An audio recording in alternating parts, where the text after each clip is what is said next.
ప్రవీణ్ పగడాల గారి మరణాన్ని జీర్ణించుకోలేకపోతూ ఉన్నారు. ఒక రకంగా చెప్పాలి అంటే ఇంట్లో మనిషి చనిపోయినట్లుగా ఉంది. ఎవరిలో సంతోషం లేదు, ఎవరు ప్రశాంతంగా లేరు. మాకు ఇవి లెంట్ డేస్. అందరూ కూడా ప్రార్థనా మందిరాల్లో కూర్చొని ఉపవాసంతో దేవుణ్ణి ఆరాధించే సమయం.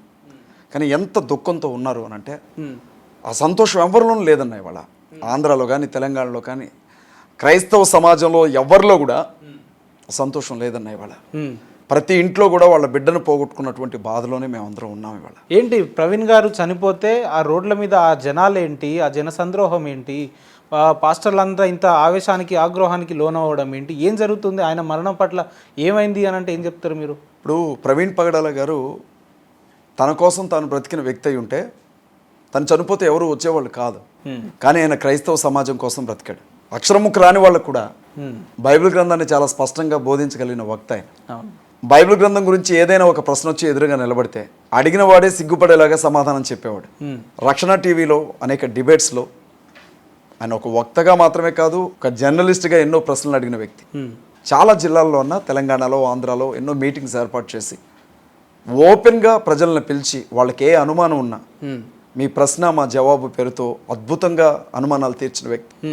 అనొక కొన్ని సాఫ్ట్వేర్ కంపెనీస్ ఉన్నాయి ఆయనకి. ఫ్యామిలీ పరంగా చాలా ఉన్నతమైనటువంటి కుటుంబానికి చెందిన వ్యక్తి. అన్నీ కాదనుకొని అమెరికాను వదిలిపెట్టుకొని సేవ కోసం భారతదేశానికి ఇక్కడికి వచ్చి ఇవాళ దిక్కు లేని స్థితిలో ఆయన ఏం జరిగిందో ఎలా జరిగిందో తెలియని స్థితిలో నడి రోడ్డు పక్కన ఆయన చనిపోయి ఉండడాన్ని అసలు ఏ ఒక్కరు కూడా జీర్ణించుకోలేకపోతున్నారు. ఇదే ప్రవీణ్ పగడాల అనే వ్యక్తి బైబిల్ని అడ్డు పెట్టుకొని 1000 కోట్లు సంపాదించిండు. తన జీవితం అంతా కూడా అవినీతి, అన్యాయానికి, అక్రమానికే ఎక్కువ ప్రాధాన్యత ఇచ్చేవాడు అని చెప్పి ఇప్పుడు రీసెంట్గా వస్తూ ఉంది ఇటువంటి అంశాలు. ప్రవీణ్ పగడాల గారి గురించి మీతో ఒక విషయం చెప్తాను, తర్వాత నిర్ణయం మీరే తీసుకోండి. ఆయనకి 2 పిల్లలన్న. 16 సంవత్సరాల పాప ఇంటర్మీడియట్ చదువుతుంది. తనకి హార్ట్ ప్రాబ్లం ఉండేది. 4 సంవత్సరాలు ఇంకొక పాప. అమెరికాలో పెద్ద ఇల్లు, స్విమ్మింగ్ పూల్, పెద్ద లైఫ్ అయింది. కాదనుకొని ఇండియాకి వచ్చారు. 2 పిల్లల్ని పెంచుకోవడమే కష్టం. 12 మంది పిల్లల్ని దత్తత తీసుకున్నారు. 12 మంది పిల్లల్లో అమ్మా నాన్న లేని ఆ పిల్లల్ని పెంచి పెద్ద చేశాడు. కొంతమందికి పెళ్ళిళ్ళు చేసి పంపించాడు ఆడబిడ్డలకి. హైదరాబాద్లో చిన్నారి రాణులు, చిన్నారి రాజులు అనే ఒక ఆర్ఫన్ హౌస్ ఉంది, అనాథాశ్రమం. 200 మందికి ప్రతిరోజు కావాల్సిన ఆహార పదార్థాలను పంపించే వ్యక్తి ఆయన. ఎంత గొప్ప క్యారెక్టర్ అంటే ఆయనది. మనిషిని చంపొచ్చన్న, క్యారెక్టర్ని చంపకూడదన్న. ఆయన పేరు మీద ఎన్నో కుటుంబాలు బ్రతుకుతున్నాయి ఇవాళ. ఆయన దగ్గర నుంచి బలవంతంగా మీరు ఏదన్నా లాక్కొని వెళ్ళిపోతే నాది నాకు కావాలి అని అడిగే వ్యక్తిత్వం కూడా కాదైంది. సరే తీసుకెళ్ళు, నువ్వు బాగుండు అని చెప్తాడు ఆయన. ఆయన వ్యక్తిగత జీవితం అది. అలాంటి వ్యక్తి 1000 కోట్ల రూపాయలు దోచుకొని లక్షల కోట్ల రూపాయలు క్రైస్తవం మీద పోగేసుకున్నాడా? ఎక్కడుందన్నా ఆయనకు అంత పెద్ద చర్చ్? ఎవరు పంపించారు ఫారిన్ ఫండ్స్? ఎవరిచ్చారు ఆయనకి దశంభాగాలు? ఆయన దగ్గర తీసుకున్న వాళ్ళు ఎంతమంది అంటే ఇవాళ 100 మంది వచ్చి నిలబడతారు, కానీ ఆయనకి ఇచ్చిన వాళ్ళు ఎంతమంది అంటే కనీసం ఒక్కరిద్దరు కూడా నిలబడరు. ఎందుకు మరి ఇతర మతస్థులకు ఎందుకు ప్రవీణ్ గారే టార్గెట్ అయ్యిండు అని అంటే ఏం చెప్తారు? మనిషిని బ్రతికించడానికి మతం ఉపయోగపడితే తప్పు లేదన్న. మనిషిని చంపడానికి విద్వేషంగా మారితే మాత్రం అది ప్రమాదమే. ఇప్పుడు నీ మతం గొప్ప అనుకున్నంత వరకు ఏ ఇబ్బంది లేదు. ఎదుటి మతం దేనికి పనికిరంది అన్నప్పుడే ప్రశ్న. ఆ ప్రశ్నకి ఎదురు నిలబడ్డాడు ప్రవీణ్ పగడాల గారు. క్రైస్తవుల్లో ఎంతోమంది పాస్టర్స్, నేను, నా భార్య, నా పిల్లలు, నా చర్చ్ మెంబర్స్, నా మినిస్ట్రీ, ఎంతోమంది బిల్డింగ్లు కట్టుకున్నారు, ఫంక్షన్ హాల్స్ కట్టుకున్నారు, పెద్దగా ఆస్తులు సంపాదించుకున్న వాళ్ళు ఉన్నారు, 100 కోట్లు వెనకేసుకున్న వాళ్ళు ఉన్నారు. అలాంటి వాళ్ళు ఒకవైపు అన్నీ వదిలిపెట్టుకొని లగ్జరీ లైఫ్ని వదిలిపెట్టి తన పిల్లల లాంటి వాళ్లే కదా అనాథలు కూడా అని గుండెల దగ్గరికి చేర తీసుకొని వాళ్ళకి అన్నం పెట్టి వాళ్ళని ఇంట్లో పెట్టుకొని క్రైస్తవ సమాజం నా కుటుంబం అనుకొని క్రీస్తు కొరకు బ్రతికినంతకాలం పోరాడిన వ్యక్తి అన్న ఆయన. మరి ఆయనంత తేలిగ్గా ఎలా వదిలిపెట్టుకుంటుందన్న క్రైస్తవ సమాజం? ఇప్పుడు లోకం ఎలాంటిదంటే నీళ్లు లాంటిదన్న లోకం.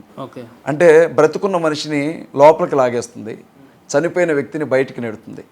లోకం ఎలాంటిదంటే ఇప్పుడు నేనున్నా, ఎవరైనా మంచి వ్యక్తి ఉంటే ఆ వ్యక్తిని మంచి అని ఒప్పుకోవడానికి ఎందుకు ఒక రకమైన ఈగో ఫీలింగ్. నేనున్నా కదా, అతన్ని మంచి అనడం ఏంటి, నా ఫాలోవర్స్ మళ్ళీ అతనికి వెళ్ళిపోతారేమో, నేను ఎందుకు ఒప్పుకోవాలి అని ఒక రకమైన ఫీలింగ్.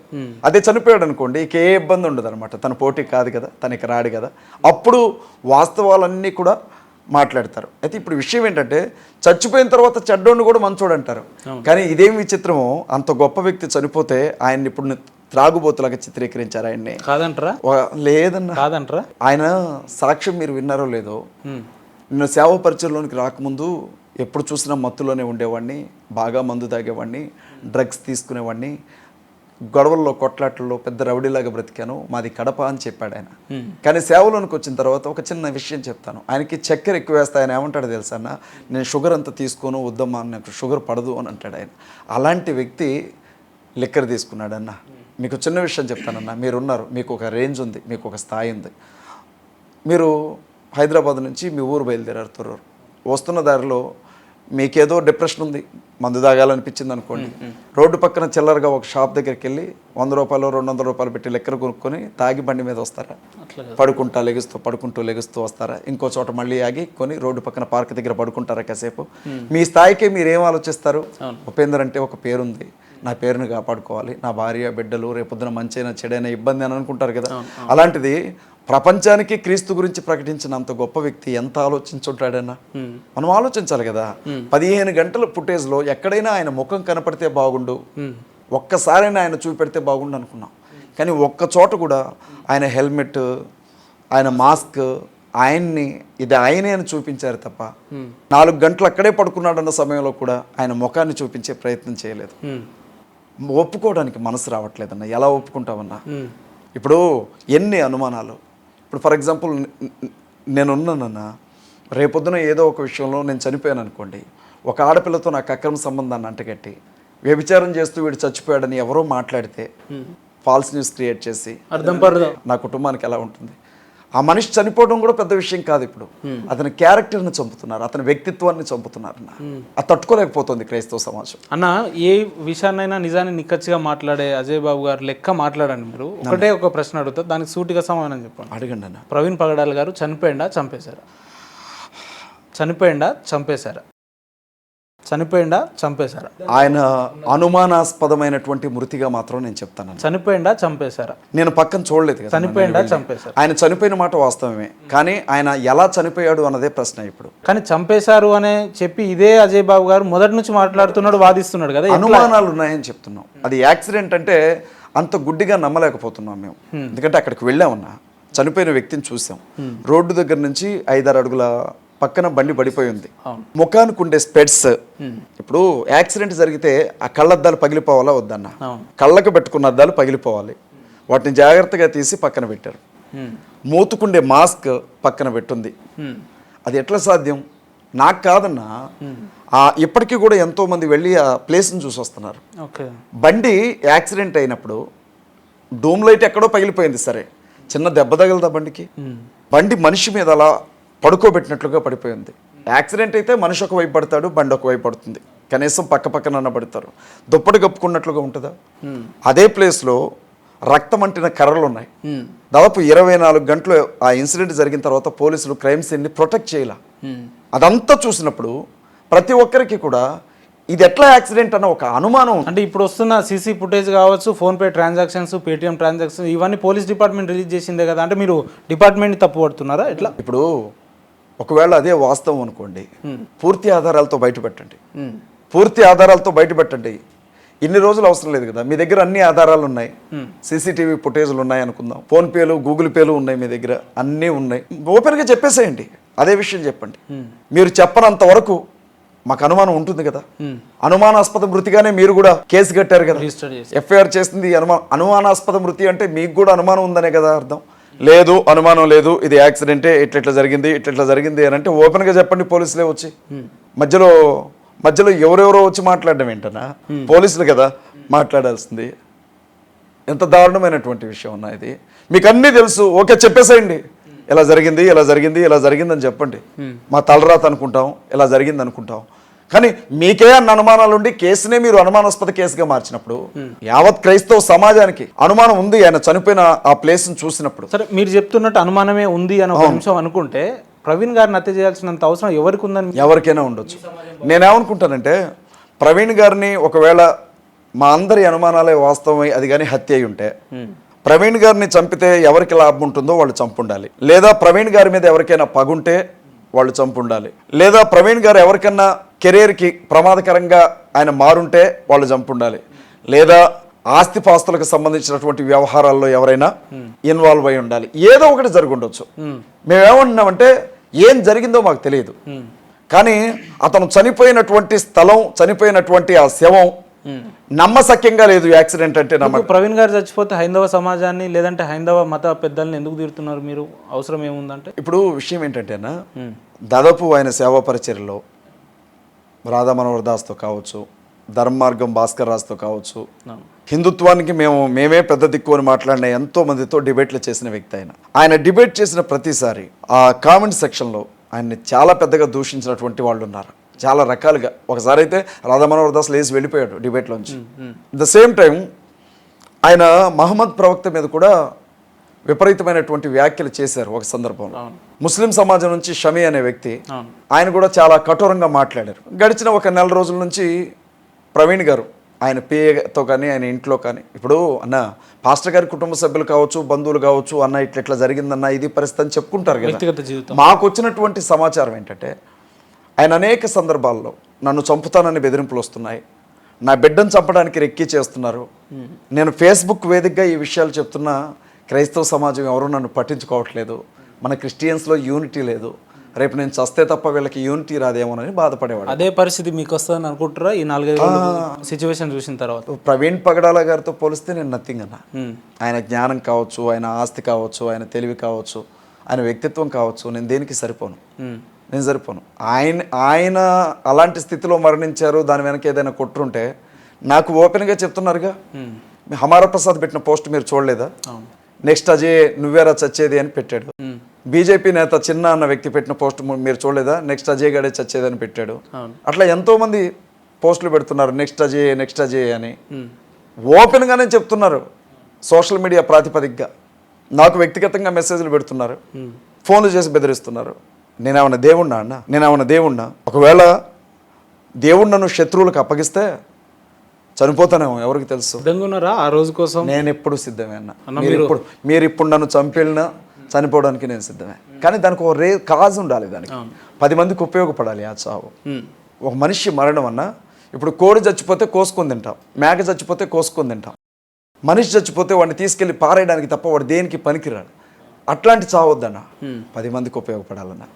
ఒక మరణం అనేక మందిని కదిలించాలి. మీ చావుని మీరు కొని తెచ్చుకుంటున్నట్టు అనిపిస్తుంది నాకు. లేదన్న, అలా అని చెప్పి కసాయివాడి ముందు గొర్రె తలంచినట్లు వంచనన్నావు, నన్ను నేను కాపాడుకుంటాను. ఇక నా చేయి దాటిన తర్వాత నేనేం చేయలేను కదా. ఒకవేళ నా బలం మించిన వ్యక్తులు వచ్చారు, నా శక్తి సరిపోలా, అటాక్ చేశారు, చనిపోవాల్సి వచ్చింది, దేవుడే అప్పగించాడు అనుకోండి, ఏం చేయలేను కదా. నేనేమన్నా దేవుణ్ణా? ఏం చేస్తున్నా మరి మీరు బహిరంగంగా నెక్స్ట్ అజయ్ బాబు సామాజిక మాధ్యమాల్లో మారుమోగుతుంది, మీరు ఏం చేయగలుగుతున్నారు మరి? నేను పోలీస్ స్టేషన్లో కంప్లైంట్ ఇచ్చాను అన్న. కంప్లైంట్ ఇస్తే సరిపోతుందా? ఎస్పీ గారి దగ్గరికి వెళ్ళాను, ఖమ్మం సిపి గారి దగ్గరికి, కమిషనర్ ఆఫ్ పోలీస్ గారి దగ్గరికి వెళితే ఆయన లేరు. డిప్యూటీ సిపి గారు వారు ప్రసాదరావు గారు వారు ఉన్నారు. ఏం జరిగిందో అంతా వివరించి వారికి కంప్లైంట్ ఇచ్చాను. వారు urban police station CI Bhanuprakash గారికి కాల్ చేసి మా ముందే ఈ కేసు పూర్వాపరాలు పరిశీలించి కేసు కట్టండి అని చెప్పారు. సిఐ గారిని కలుస్తాం, వెళ్ళి ఆల్రెడీ అక్కడ కంప్లైంట్ ఇచ్చి వచ్చాం, సాయంత్రం రిజిస్టర్ చేస్తారనుకుంటున్నాం. నాకు ఎవరెవరి మీద అయితే అనుమానం ఉందో, అమర ప్రసాద్ కావచ్చు, 24 గంటలు నా మీద లైవ్ పెట్టుకొని బ్రతికే కరుణాకర్ సుగ్నా, లలిత్ కుమార్ కావచ్చు, రాధా మనోహర్ దాస్, వీళ్ళ గురించి ఎందుకంటున్నానంటే వీళ్ళు వీడియోలు చేసి అందులో నా ఫోన్ నంబర్లు పెడుతున్నారు. వీడియో చేయడమే కాకుండా నా ఫోన్ నంబర్ పెట్టడం వల్ల అనేక మంది ఆ నంబర్ చూసి వాళ్ళ ఫాలోవర్స్ నాకు బెదిరింపు కాల్ చేస్తున్నారు. ఫోన్ కాల్ లిఫ్ట్ చేసి మనం హలో అనే మరుక్షణమే అమ్మ నా బూతులు తిడుతున్నారు. నా ఇప్పటివరకు ఎన్ని కాల్స్ వచ్చినాయి మీకు? అట్లా నా ఫోన్ ఇస్తానన్నా, ఒక 5-6 వేల కాల్స్ ఉంటాయి, చూసుకోవచ్చు. 5-6 వేల కాల్స్, నా ఫోన్ అప్పచెప్పేస్తాను, ఇదేం అబద్ధం కాదు. మెసేజ్లు కూడా బ్లాక్ లిస్ట్లో పెట్టాను తప్ప మెసేజ్లు కొన్ని డిలీట్ చేయాలి, అవి అలాగే ఉంచేస్తాను. ఓపెన్గా పోలీసులకు అప్పచెప్పమంటే ఫోనే ఇచ్చేస్తాను. ఒక్కరోజు పోలీసుల దగ్గరికి ఉంచుకొని ఆ వచ్చే ఫోన్ కాల్స్ని చూడమన్నట్టు వాళ్ళకి అర్థమవుతుంది. ఇంతకంటే నేనేం చేయగలను చెప్పండి? బయటకు వెళ్ళినప్పుడు నలుగురిని తీసుకొని వెళుతున్నాను. అంటే భయపడుతున్నారా అజయ్ బాబు గారు?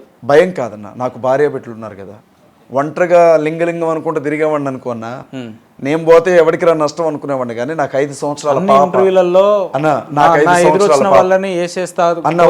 పీకేస్తా అజయ్ బాబు గారు ఈరోజు నలుగురితో పోతున్నా అంటున్నంటే భయపడుతున్నారని అనుకుంటున్నాను. ఎందుకు జాగ్రత్త అనుకోవచ్చు కదా. మూర్ఖత్వంగా అంటే ఇప్పుడు ఒక మనిషి రోడ్డు మీద బస్సు వస్తుందన్న, తప్పించుకునే అవకాశం ఉంది, తప్పుకుంటావా, బస్సు ఎదురుగా వస్తుంది ఫీల్ అయిద్దని దాని కింద పడతావా వెళ్ళి? నన్ను నేను కాపాడుకునే అవకాశం ఉన్నప్పుడు, నాకు ఒక భార్య 2 బిడ్డలు ఉన్నప్పుడు, మీరు చూశారు కదా, సంవత్సరం నా బిడ్డ, నా కొడుకు నేను కనపడగానే వాడికి మాటలు రావు, 2 చేతులు ఎత్తి వచ్చేరాని నడకతో ఎలా ఊరికి వస్తున్నాడు నా దగ్గరికి. నా కూతురు ఎలా నా మెళ్ళ పట్టుకుంటుందో చూశారు కదా. రేపు నాన్న ఎవరిని పిలుస్తారు ఏదైనా జరిగితే?